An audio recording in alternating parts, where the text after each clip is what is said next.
부평 미군기지 내 조병창 병원 건물 철거를 두고 지역에서 논란이 있었습니다.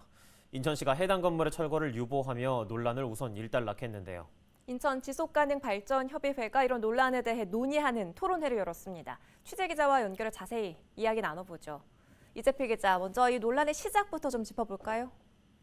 네, 부평 미군기지의 일제강점기 당시 조병창 근로자병원으로 쓰였던 것으로 추정되는 건물이 있습니다. 그 1780번 건물로 불리는데요. 그 유리 오염이 된 곳입니다. 오염 농도가 적게는 567mg/kg, 많게는 2553mg/kg이나 되는데요. 토양 오염 우려 기준이 500mg/kg입니다. 그러니까 많게는 우려 기준의 5배 이상 오염된 상황이죠.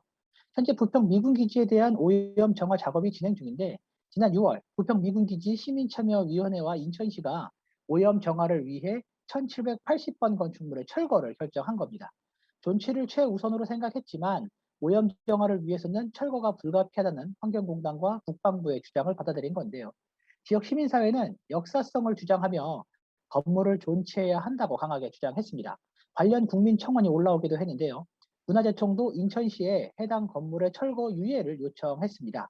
이 같은 움직임에 결국 인천시는 해당 건물의 철거 계획을 전면 유보하고 재검토에 들어갔습니다.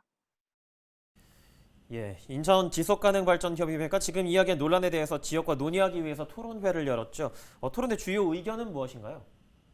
네, 아시겠지만 부평 미군기지는 일제강점기 시절 조병창으로 활용됐던 그 강제징용의 역사를 아픔을 간직한 장소입니다. 이에 조병창 병원 건물 역시 보존해야 한다는 의견이 이어졌는데요.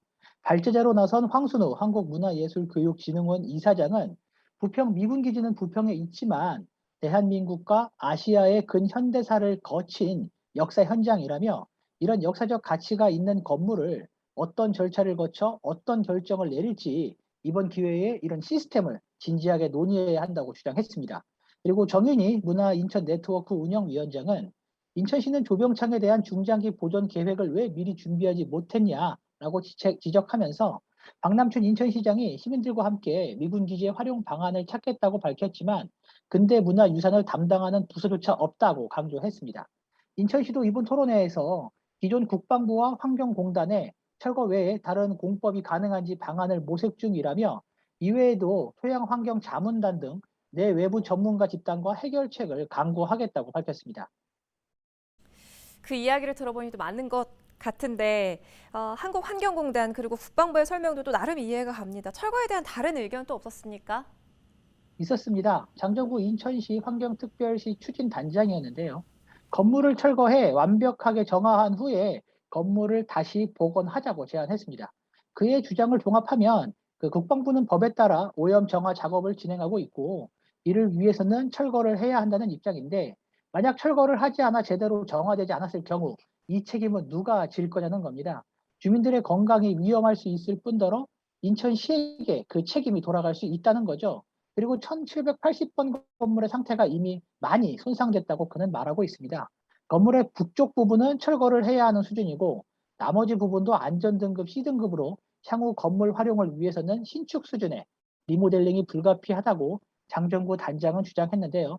그러니까 어차피 철거 수준으로 건물을 이제 수리해야 하는데 그럴 거면 위의 문제점을 확실히 해결하기 위해서 철거를 하고 완벽히 정화한 후에 다시 1780번 건물을 복원하자는 그런 주장입니다. 알겠습니다. 지금까지 이재필 기자와 함께 부평 미군기지 내 조병창 병원 건물 철거와 관련해 이야기 들어봤습니다.